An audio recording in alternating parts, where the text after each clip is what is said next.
Listen, I'm not going to make you guys deal with my nonsense for too long. We're going to get Rhett in here in the next 30 to 40 seconds. He is frantically finishing up a ridiculous spreadsheet that only Rhett Bauer can bring you.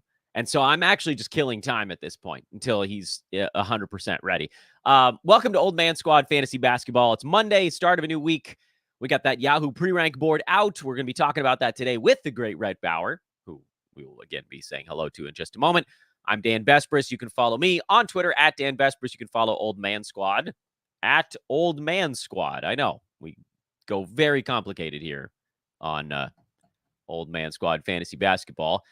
Please do take a moment at the outset to like, rate, and subscribe. That remains the most important thing you can do in the continued growth of this relatively new fantasy and all sports station. But I don't know. I'm going to just go ahead and assume that Rhett is ready. So I'm bringing him in whether he is or not. Good morning, Rhett. Oh, what a beautiful home you have behind. I'm going to make the same joke every time we do this. So sorry. Get used to I'm an old man. I make old man dad jokes. You know. I do know. I have, yeah, I'm doing well. Yeah, I got the house cleaned. So you said I was working on spreadsheets. That's not what was happening. I was, had to put my piano top up and, put the throw pillows on and all that stuff. But no, I'm doing well. I'm excited to be here and excited we actually have some stuff to talk about rather than me just ranting about whatever prospect I get down a rabbit hole on. People love the ranting, though. Don't downplay the ranting. Your ranting episode is currently the most downloaded episode in the history of Old Man Squad Fantasy Basketball. I know that the show's only been around for 2.5 months, so it's not like we're clearing the world's highest barrier. But regardless, you are currently I need to get a big belt, WWE style belt made that I can. It's going right above the fireplace, right there. That's right near the grand piano. But someday, if I had a good green screen, I'd put myself into a really nice place. But I also kind of like the fact that people know there's going to be this ridiculous poster board behind me.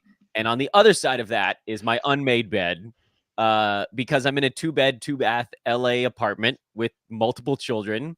I don't have as many kids as you do, though. You got me. You win. You win. You don't do have I? to, do I win? You don't have to blow me out by anymore. You can make this a competitive match. How are the kiddos? You just told me before we went on air that they've been back in school for 2 weeks already.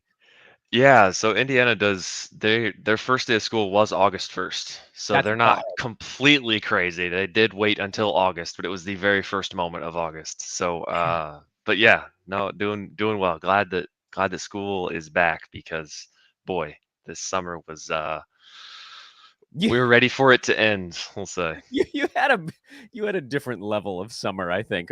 We all deal with our certain stuff, but most of us didn't give birth or help give birth in the back of an automobile in the summer. Although that was probably still spring. It was March, so yeah. Yeah. Still dealing with the child that. There's that effect. Crazy it doesn't stop when you give birth, but you're just done. That's fun. All right, top of the board. I'm going to quickly ask you about the top of the board, and then we're going to go wherever the hell Rhett's brain wants to go. Top of the board for Yahoo, the first iteration of pre-ranks, which I know they change every couple of weeks. They do their tweaks and what have you, but this first batch goes Wemby at 1, Jokic 2, Luka 3, Shea 4. Do you have, and I think most people look at those 4 and say, oh, those are ones that are we get it. We can argue about things in between, but is there anything that jumps out at you about the very top of the board? Anything you'd change dramatically in those first 4? No, but I do agree with you that I'm still probably taking Jokic. Wemby's more fun, he just is, but it'd be more fun to root for, but that's also only because we're used to how incredible Jokic is. Mm-hmm. And I don't know about you, but the fun that I get comes from usually trying to win my leagues. And and so I think that Jokic would be the pick for me at 1, and I could even see an argument for Luka at 2 and Wemby slides to 3, but I'm definitely taking Wemby over Shea. I have a tough time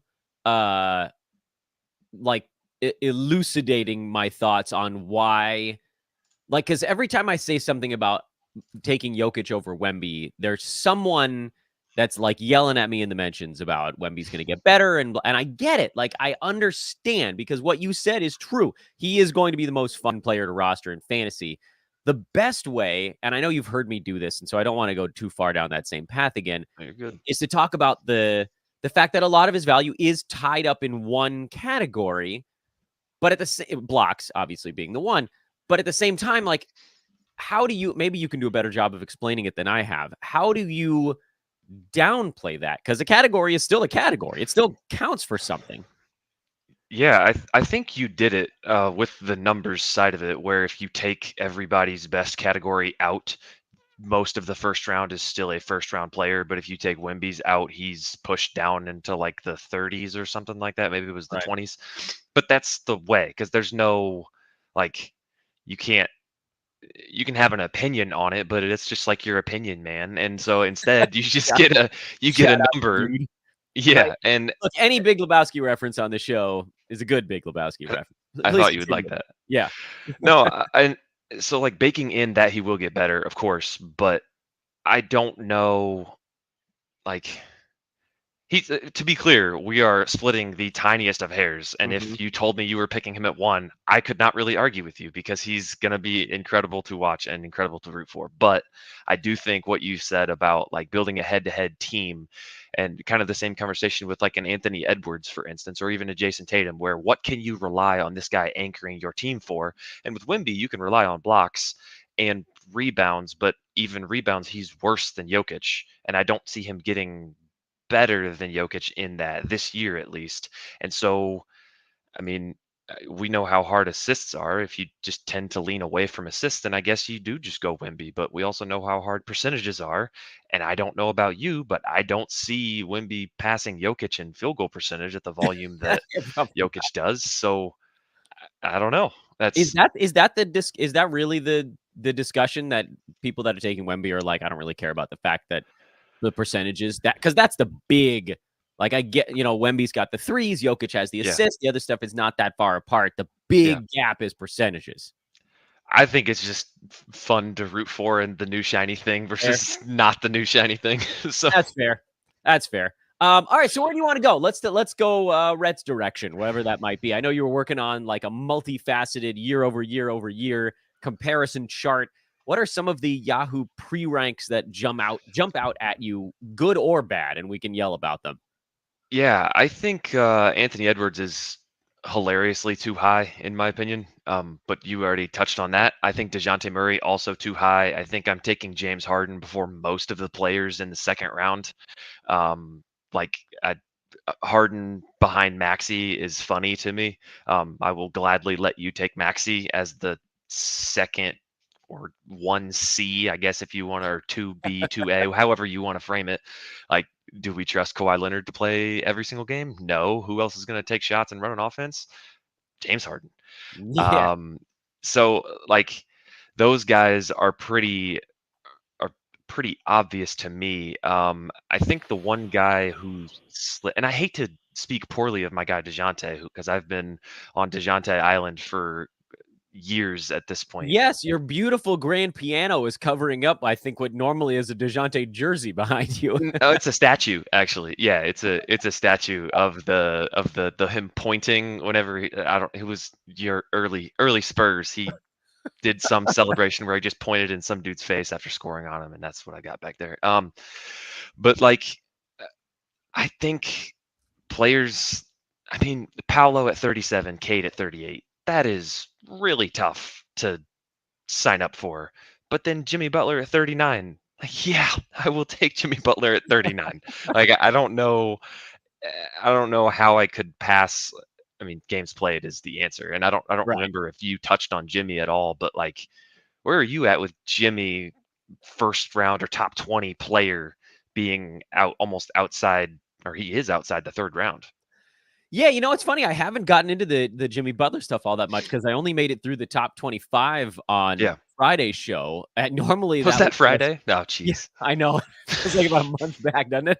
Uh, and somehow, like, 25 doesn't even get us in the ballpark of where Butler is. But at the same time, I get it, because dude's not going to play more than about 60 to 62 games in a season these days. Like, that's hard to roster on the head-to-head side. If you don't have a games cap, I don't know that I can talk someone into drafting Jimmy Butler in a head-to-head league, even at 39, even if like per game, a worst case scenario for him is 30. Like, that's a great spot to be in, because then if you get anywhere near the average number of games played in a year, he's just boat racing his ADP. But he's a games cap darling now. He's fallen into the Kawhi group at this point.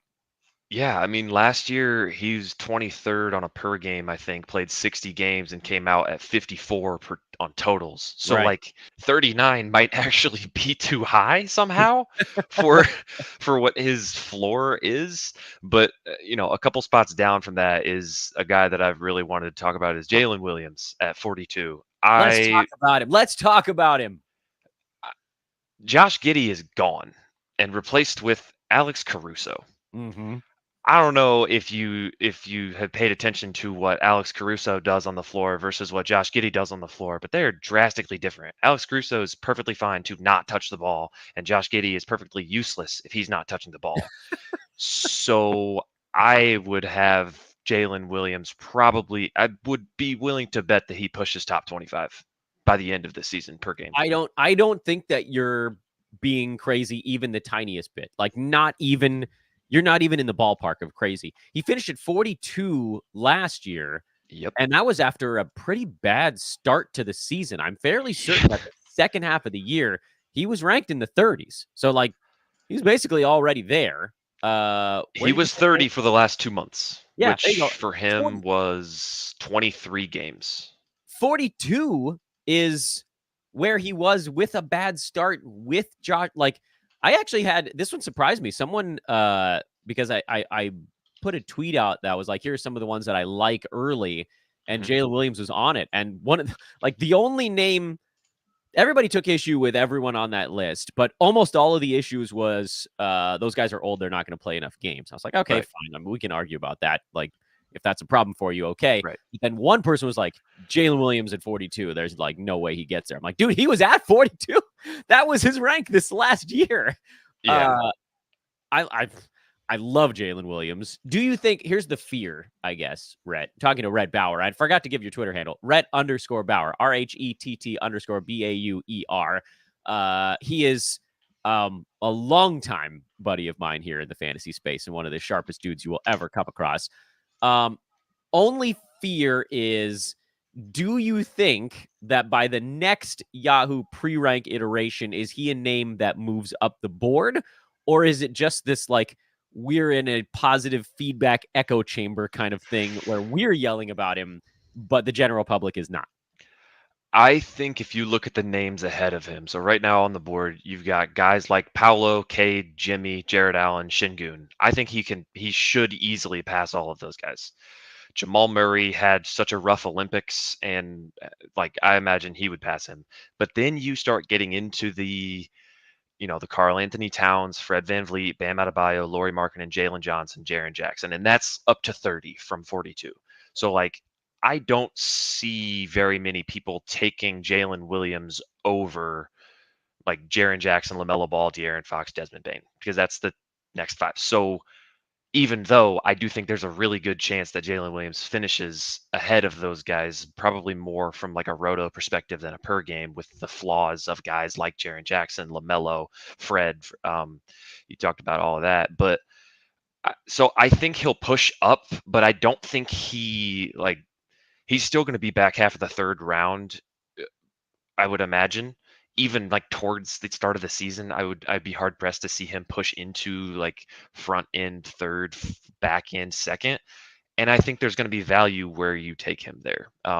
Imagine getting Jokic, and then at the the 35, 36 turn, you end up with Jalen Williams and Jimmy Butler. That's ridiculous. You can do that, and you've got unreal percentages, unreal steals, assists, boards across the board. You turnovers are relatively low. You don't have to worry about threes. You're going to struggle, but okay, go take Trey Murphy next pick and fix yourself. Jalen Williams is my guy for sure. So you mentioned something just total flipping off the cuff thing at the very end of that I actually want to laser in on for a second. And you said your turnovers are low. which Mm-hmm. a lot of the fantasy community is comfortable just punting away on turnovers right out of the gate. And I'm I'm on the side of, even if you try a little bit, like winning them half of the time is a big boost, especially during the head-to-head regular season. And certainly in Roto, you can get like 6-7 points in turnovers instead of dead last. I mean, that could be the difference between third and first place in your league. Mm-hmm. Getting Jokic, who I know 3 turnovers is not low, but 9 assists to 3 turnovers is a pretty good mark.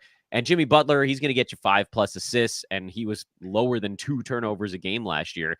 You're actually in okay shape in assists with the guys you talked about, without having a big hit on turnovers. Like, there's a way to get assists without blowing a hole in your turnovers. I think kind of what you were getting at there. Yeah, absolutely. Last year in industry pickup, which was the Josh's like really the community's attempt at like standardizing what head-to-head leagues are, 12-team head-to-head leagues are. Is that the one with the games cap? Yep. Yes. 40 games a week. And I had Halliburton, James Harden, Derek White, Desmond Bain, Jalen Brown. Like I'm trying to pull it up as I talk. You had because assists, is what you're well, saying. You I was I led the league in assists, and I was 8th out of 12 in turnovers. Like my team was pretty much unstoppable, to be honest with you, because I was 12th in assists, 12th in threes, 10 in steals, like, and then I had good in turnovers. and so good in turnovers and really pretty good in both percentages. So it was a fantastic build. I was so excited about it. But yeah, I just think, like, especially at the beginning rounds, like it looks like, you know, Halliburton and Jokic, like they get assists and they do, or they get turnovers and they do. But the difference between 2.3 turnovers to 11 assists in Halliburton's case, and a guy like Trae Young, where it's 11 assists and 4 turnovers, like consider that every single game of the week and across every other player. Like if you take a guy like, you know, Jalen Brunson to De'Aaron Fox, it's a couple percentage points or a couple points of different turnovers, or DeJounte Murray at 2.6 turnovers, Anthony Edwards at 3.1. Like that half turnover across 4 games is 2 turnovers. That's a really big deal in a turnover in a game where like 30 turnovers wins or loses the week. So I'm a huge fan of turnovers, because you can't really not, like, you can't pivot off of punting turnovers, because then your volume is just going to get tanked. Mm-hmm. So question, by the way, from the chat room: how early would you be comfortable taking J-Dub? This is from Roey Tix, I believe. I'm screwing that up, but I don't care. yeah, I think honestly, if you're looking at, it kind of depends on the build that you're going for. But if I've got, like, we could say Tatum, if I take Tatum at 8, and what would that be on the way back around?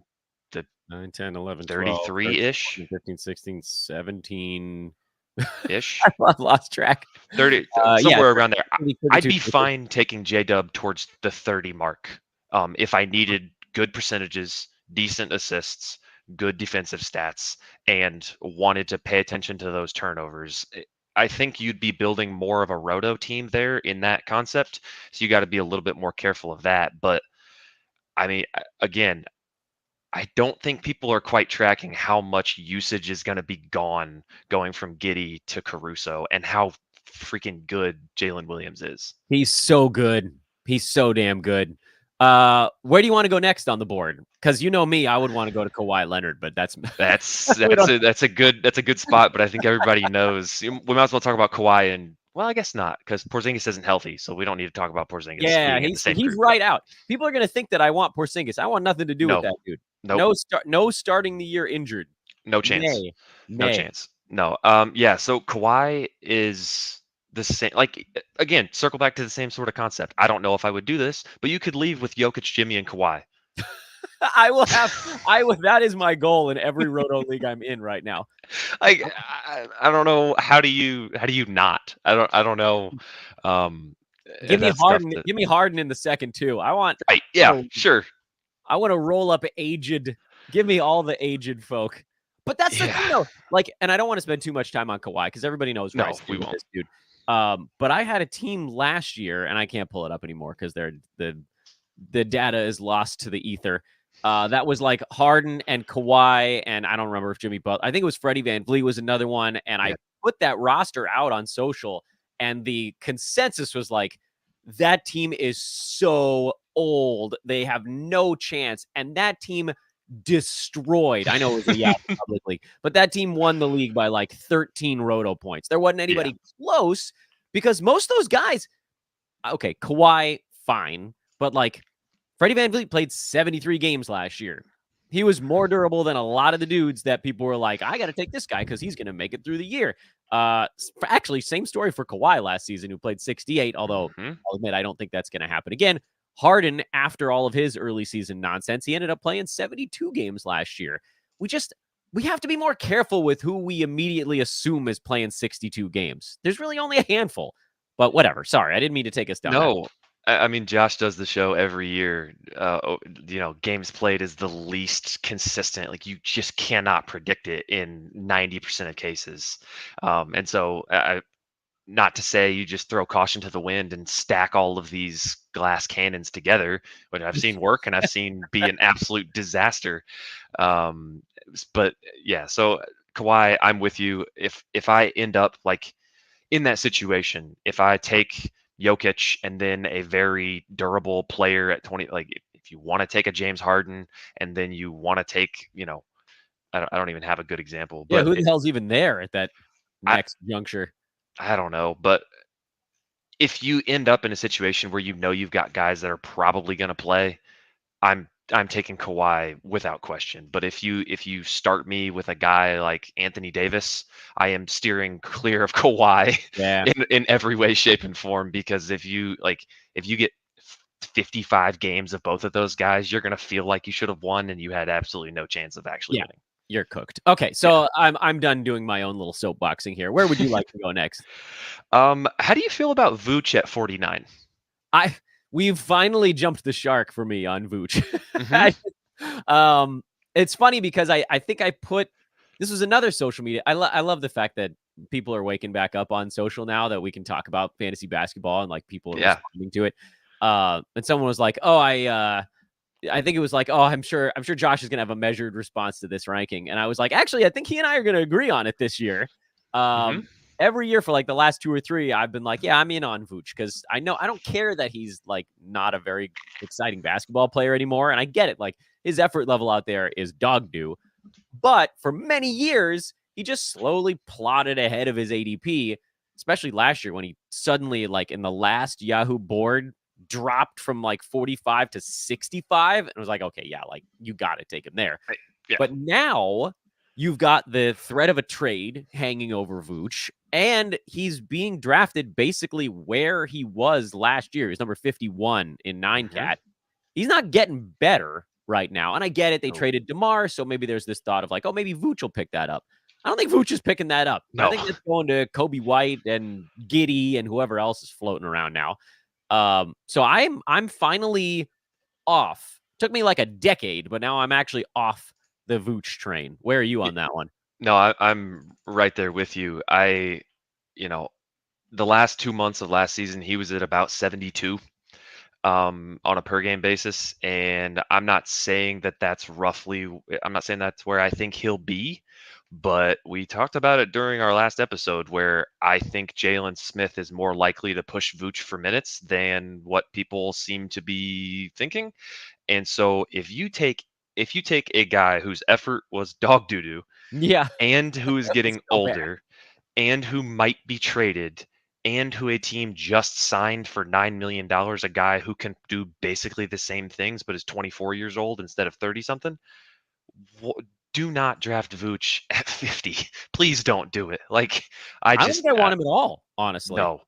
I mean, maybe like 70 or deeper, I would probably take him. Yeah, I was looking at J-Val down there at 72, and that's an interesting comparison to me, because I think J-Val is a similar situation where, hey, he's going to be awesome until he gets traded to the Warriors for Kevon Looney, and then he's playing 22 minutes a game. And what the hell, man? I was counting on Valanciunas being pre-ranked at like 95. This 72 was a big downer for me. Well, see, what's funny is for for guys like DeJounte, it's the same thing. Is they got priced in so high that I'm excited because I know that there's going to be the overcompensation, and I just hope that window Yeah, the happens next while board. I'm actually drafting. You need the next board to drop like right before Yes. your league goes. Oh, Yep. great! Now DeJounte's pre-ranked at 47 or something Yep. like that. And you're like, okay, fine. Now Yep. I need the Valanciunas adjustment drop to 90 something. I would take the Yes. crap out of him at 90s. Yeah. 70s. Head to head, I'm taking J-Val over Vooch. That's amazing. I like that a lot. I don't like Washington, that could get into silly season. Like they could end up sitting him, he could end up traded, but I think that a team like I don't know. I don't really want anything to do with Vooch this year, which is hard Same. to say because I love his fantasy game and how easy it is. Where are you at on Emmanuel Quickly at 54? That feels really high, doesn't it? It does, except that he ended last season at 27 for the last 2 months. Um, but there were like no other Raptors alive during that stretch, right? True. True. There is context as with everything. I think he could. I mean, there's a path to it. I'm probably not going to end up with a ton of Quicklies if he's going in the 5th round. I was kind of hoping he'd go like. I knew it was insane for me to hope that he would go early 7th round, but that was my hope coming into this. No. It was You just know no way it better. was going to happen. The moth coming through my show right now. I think I might have just caught it. By the way, be an athlete. No, I missed it. Oh, okay. It's fine. It's my left hand anyway. Right. Where would you take Quickly? I don't think that the 50 range is crazy for Quickly because the last 2 months of the season, and this is going to be a double-edged sword, what I'm about to say. The last 2 months of the season, he played an extra 5 minutes a game. And that is great unless he doesn't play that extra 5 minutes a game, and that's actually too high, and then that's not going to be great. But like everything for him went up. He scored like 4 more points. He had half more three. He had almost 2 more boards, almost 3 more assists, almost half a steal more. His efficiency was like it didn't drop off at all. And I'm a huge fan of younger guards in new opportunities on crap teams that didn't get a replacement that had a boost in usage that didn't tank their efficiency. That's a lot of qualifiers. Mm. J-Dub falls in the exact same boat of That was a very baseball moment of you. yeah. Like Yeah. Emmanuel Quickly, best shooting percentage by a guy changing teams mid-season with an increase in usage on Monday afternoon games. Right. Under 6'3", over 6'2", right-handed. Yeah. Just to add a little bit more color to what you're talking about, he averaged 21 points and 8 assists, 6 rebounds, and 3 3-pointers over that stretch. Those are big numbers. Can he, talking to Rhett Bauer, of course, Rhett_Bauer on Twitter, can he keep that stuff up when Barnes and Pirtle, who else was out during that? RJ Barrett missed about half of those games as well. Can he keep that up when those 2.5 players are back in the mix? But I mean, okay, that was, 25 range. You're talking about 50s. Is that sort of where the balance falls then? I mean, they sure paid him to, didn't they? This is I mean, I'm not getting into the whole contract year nonsense. Like, I know that that's not a thing, but he is their core guard. Like, they just paid him a huge contract, and I'm fine taking him in that 50-ish range. Now, if Derek White's on the board, who's ranked 1 spot ahead of him, I'm taking Derek White without even a second thought over Quickly. But D'Lo is at 58. I'm taking Quickly over D'Lo. Yeah. Easily. What the hell is D'Lo doing at 58?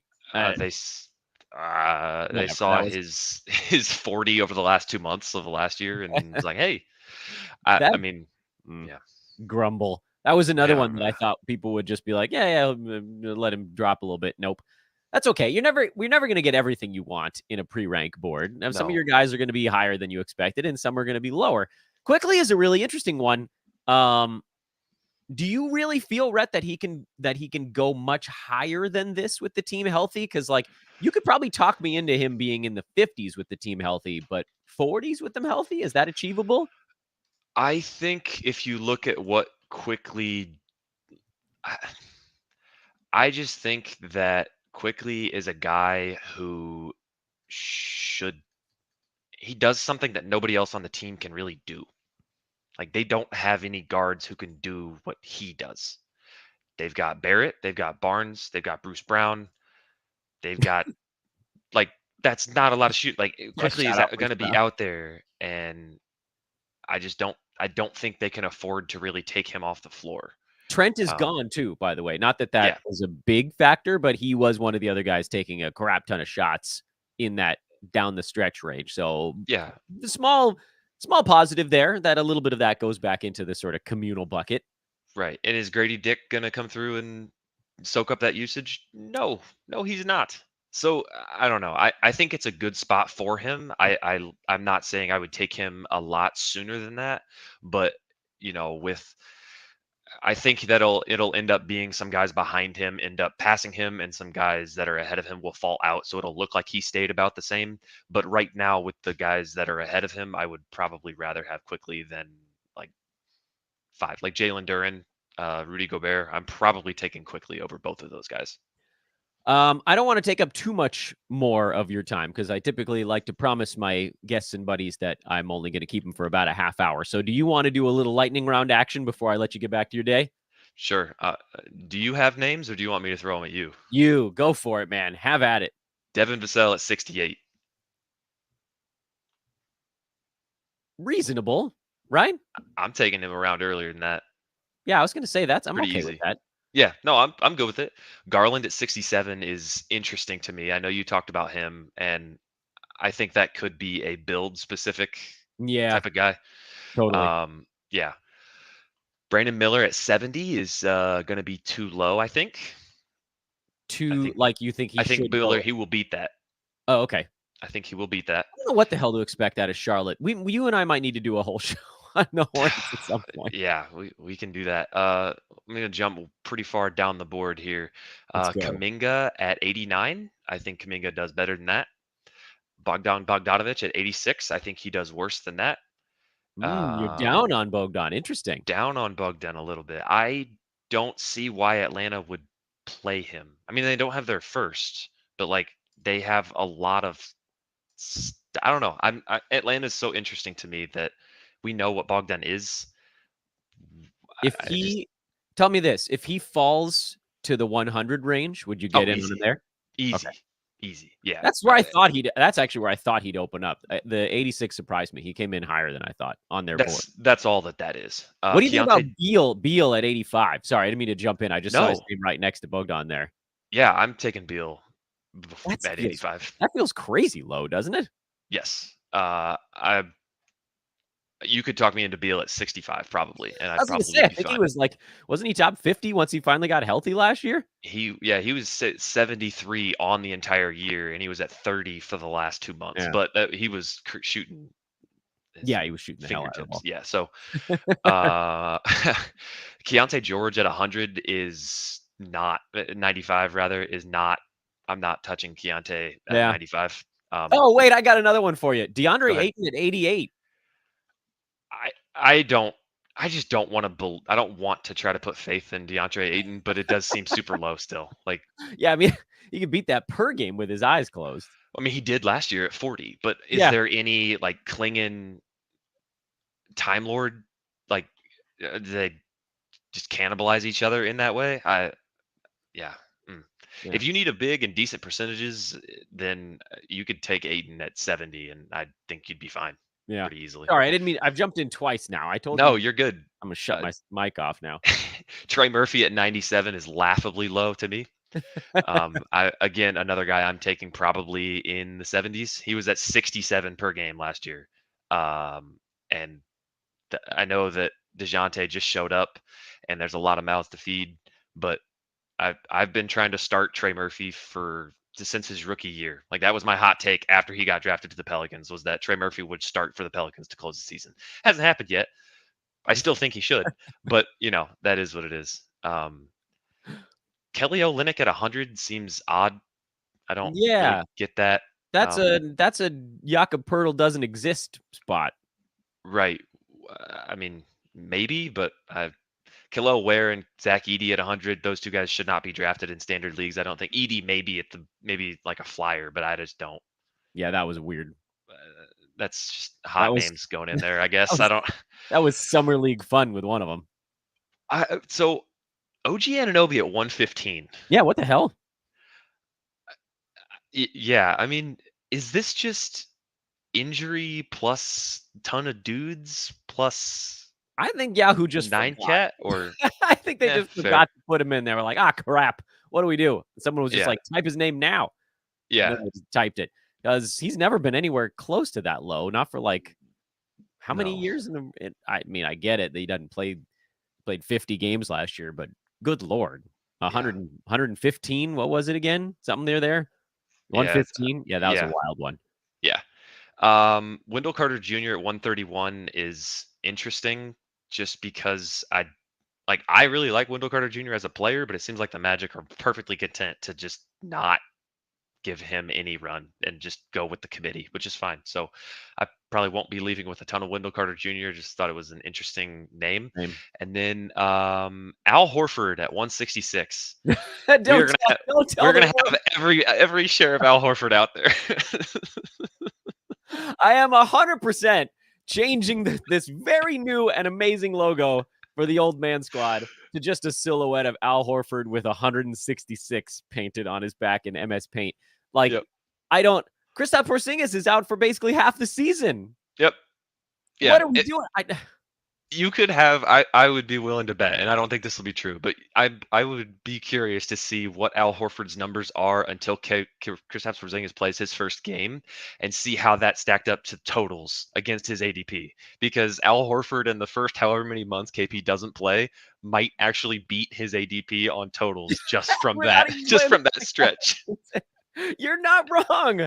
You're not wrong. I really hope that the universe continues to forget that Al Horford is the starting center for that team right now, because we haven't. And as soon as that Porzingis injury happened, everybody that knows me I was like getting text messages about Al Horford. This is how absurd my life has become. It's like, Dan, did you see what happened? And I was like, yeah, I saw what happened. That sucks about KP. And they're like, no, this is an Al Horford text. Oh. Yeah, fair. Okay. I forgot you're the same kind of crazy I am. You are texting me about injury news for Al Horford. That's exactly right. Oh, good Lord. Rhett, you got an actual job to go to. He is Rhett_Bauer on social media. He is the freaking man. He is one of the sharpest dudes you will ever find. I will say that every time. And I thank you, as always, for carving out 35, 40 minutes for us on the show this morning. No problem at all. Thanks for the rants, and we'll talk soon, I'm sure. Do you I asked you this last time and you were like, well, I'm kind of sitting on a bunch of stuff. Do you have anything you want to promo right now? Dynasty rankings are going to be updated on my Patreon, Round Ball Rhetoric. So that's coming out here probably in the next couple of days. It takes me forever to do it because I get down some rabbit hole, like you saw with the Dyson Daniels praise, where it's like, hey, I should probably look into Dyson Daniels for an hour, and then I have 400 something players to look into. That takes a while. So no, that'll be out here soon. Sweetness. Everybody needs to check that out. Again, Rhett_Bauer. Rhett, love you, buddy. I'll see you in a bit. See ya. He's the man. Look, if you don't, and I don't know, I enjoy the crap out of those shows, and apparently everybody else did as well, because again, that is our previous episode with Rhett. Remains the most downloaded episode of this still relatively new podcast. I'm hoping that this one now jumps over that one.